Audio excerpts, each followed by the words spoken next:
First Chandrababu Naidu దీనమైన ముఖం పెట్టుకొని animal fat ఉంది దీంట్లో అన్నాడు. ఏమన్నాడు? యానిమల్ ఫ్యాట్ ఉంది దీంట్లో అన్నాడు. అయిపోతేనే ఆయన పెద్ద తిలకం పెట్టుకొని ఒక ఆయన వచ్చినాడు, పవన్ కళ్యాణ్. అన్అపాలజెటిక్ హిందూ అట. నాకు నోరు కూడా తిరగడంలో పదం అది.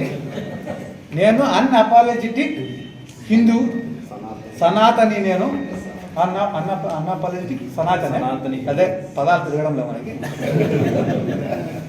ఆయన అంత పెద్ద మాట మాట్లాడి దీంట్లో అయోధ్యకు పంపించినారంట. తిరుమల లడ్డు, పందికు కలిసిన తిరుమల లడ్డుని అయోధ్యకు పంపించినారంట.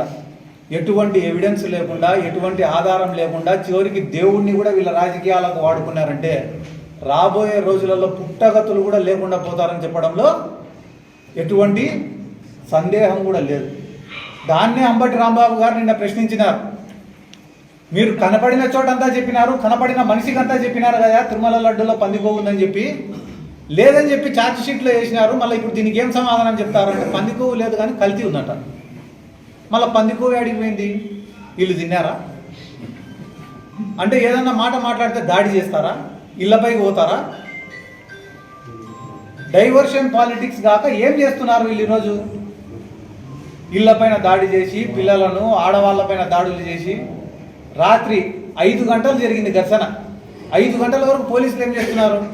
ఎస్పీ గారికి ఫోన్ చేస్తే ఫోన్ ఎత్తలే, ఐజీ గారికి ఫోన్ చేస్తే ఫోన్ ఎత్తలే, డీజీపీ గారికి ఫోన్ చేస్తే ఫోన్ ఎత్తలే.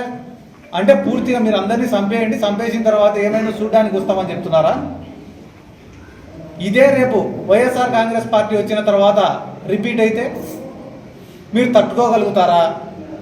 దాడి చేసిన ప్రదేశంలో మేమే ఉంటాం, పరిగెత్తుకుంటే పోలీస్ స్టేషన్ పోతే ఆడ మేమే ఉంటాం, గాయాలతో హాస్పిటల్ పోతే ఆడ మేమే ఉంటాం, చివరికి మీరు నిద్రపోతే కళలో కూడా మేమే ఉంటాం. అసలు రాజకీయ నాయకులంటేనే ఒక జోకర్లుగా లేదంటే రౌడీ వెధవలుగా గుర్తింపబడుతున్నారు.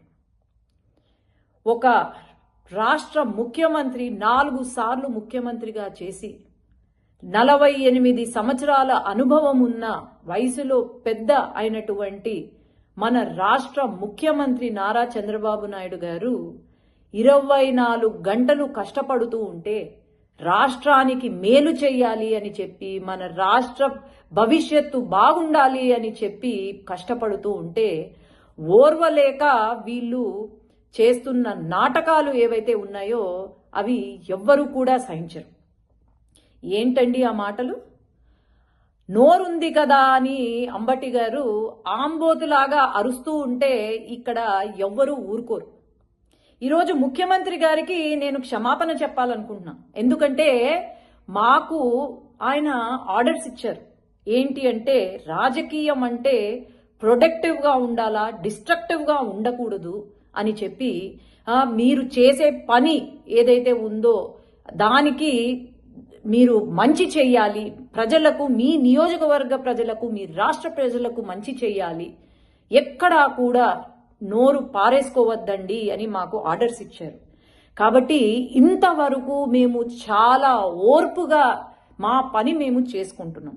కానీ ఈరోజు ముఖ్యమంత్రి గారికి క్షమాపణలు ఎందుకు అంటే మీ గురించి మాట్లాడితే మాత్రము మేము ఊరుకునేది లేదు సార్. ఎందుకంటే ఈరోజు మరి నిన్న ఇన్సిడెంట్ ఎక్కడ జరిగిందో మా రాయలసీమలో అయితే జరగలేదు. అదే గనుక రాయలసీమలో జరిగే ఉండుంటే కనుక కనీసం మీ కారు కూడా ముందుకు పోయేది కాదు అని నేను తెలియజేస్తున్నాను.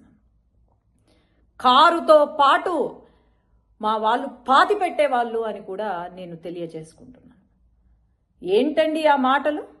ఆంబోతులాగా ఊరి మీద పడ్డం కాదు, ఒక లాయర్